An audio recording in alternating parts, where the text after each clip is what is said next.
Welcome back, everybody. Derrick Sue, your East Oakland advocate. Today has been an interesting day. It started off really early, and I am part of the Verizon uh, data shutdown because this morning, about 6:30 or so, I lost my phone, but I was attached to my Wi-Fi, so I really didn't miss it that much. I didn't really notice anything except where my little antenna uh, signal strength usually is. It's at SOS, and that's a unique feature that is only on iPhones, Apple iPhones currently. It's not on Samsung, and it's certainly not on your cheaper phones. My iPhone is a 14 Pro Max, so it's pretty well loaded. It's a $1,600 phone.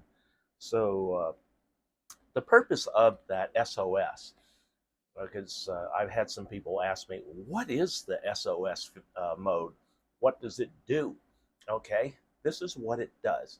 Um, in the event that you're somewhere, if you're a hiker, this is a great feature. This is also can be a lifesaver.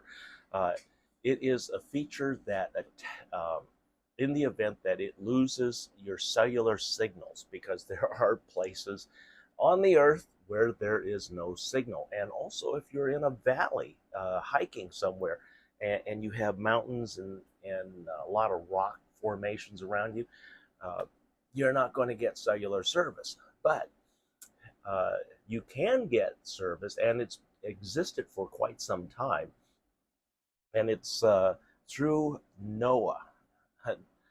The NOAA, who takes care of our weather, the weather satellites, the weather satellites, the NOAA weather satellites, actually are able to receive signals, low frequency, and also high frequency signal, but it's a very weak one because um, these the frequency is used for two purposes, and they were developed for safety, and it's part of the SARSAT, SARSAT. What that stands for is Search and Rescue Satellite Aided Tracking. That's what SARSAT is.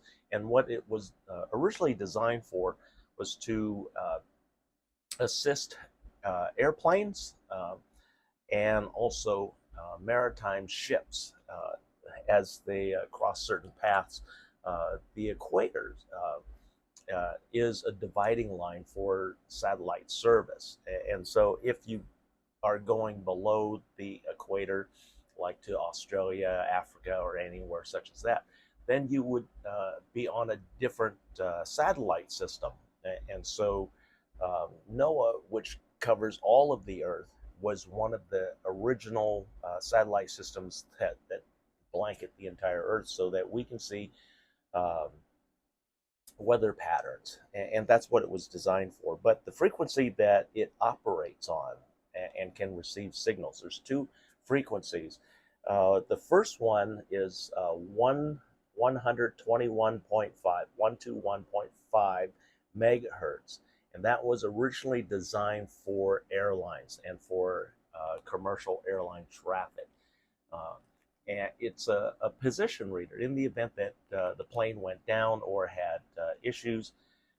And this EPRIB could transmit a locating beacon and emergency signal to uh, the NOAA satellite, and then from the NOAA satellite goes to the NOAA Center. NOAA Center receives those messages and then sends them off to the proper authorities, letting them know that there's an emergency, and these are the coordinates. Because with EPRIBs, it also transmits the GPS location because they have GPS tracking on there, and so that's what the SOS feature was originally for, so that in the event that there's no cellular signal, you do have a signal and a way to get emergency responders or people looking able to find you, rescue you, and get you the assistance that you need. And then the other frequency is 406, 406 megahertz.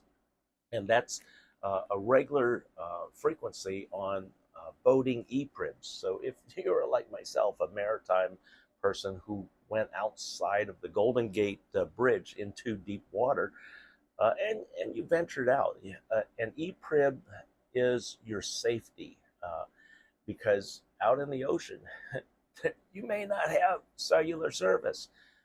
Originally, in the old analog system, I used to be able to make and take calls as far away as the Farallon Islands, 28 miles from land. So, and I was talking pretty well.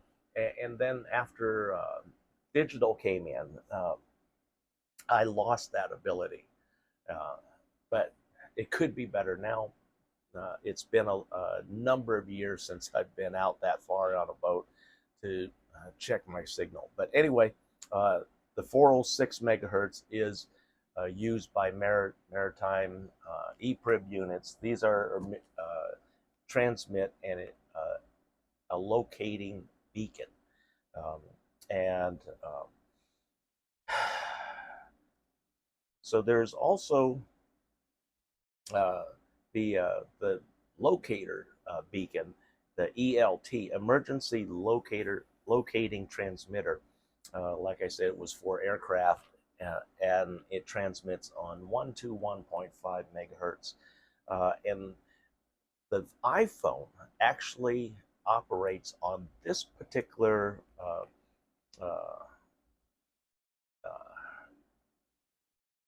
regulation in the FCC, and it's the PLD. What that means is Personal Locator Beacon, and that's what the iPhone is, because it transmits a signal on 406 megahertz and also 121.5 megahertz, both frequencies, and it transmits a distress help message and the GPS coordinates.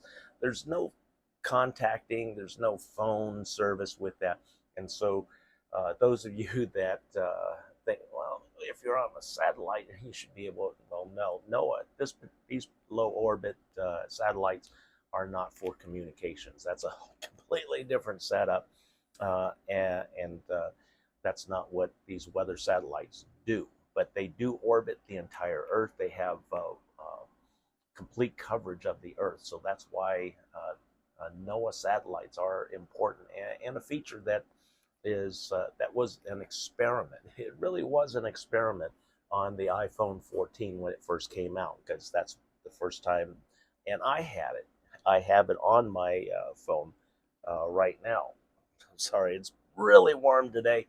It's we're having a heat wave here in California, so bear with me. And then, like I said, it includes the GPS coordinates in the help message, and because it's a registered, the registry, even an ePrib, has your personal information, your name, your address, your city, state,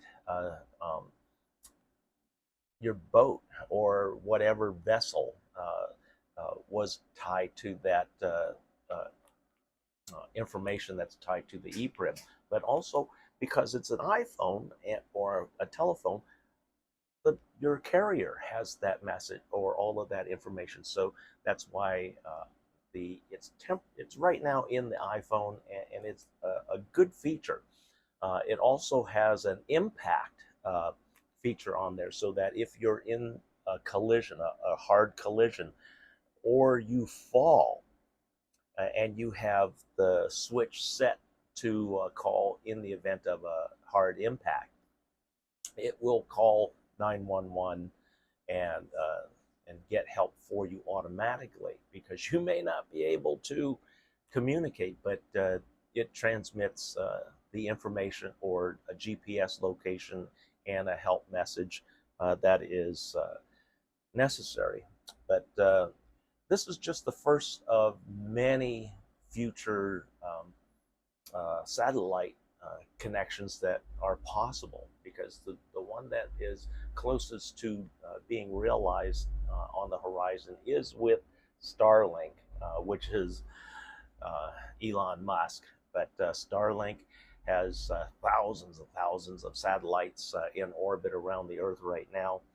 We've seen it being used through the war zones in the Ukraine, and it's a valuable tool, and it's something that we can expect sometime in the future to be a standard feature, and a feature that could be changing uh, how we use our cellular phones all over the world. Because with the satellite connection and the ability to connect worldwide, cellular antennas become a redundant system.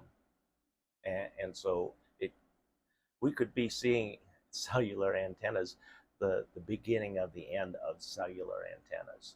So anyway, that's what's going on. That hopefully that sheds some light on the SOS feature that everybody's talking about. That was popping up on Verizon, and it's specific to the Apple iPhones. So thanks for joining me today. We'll be right back.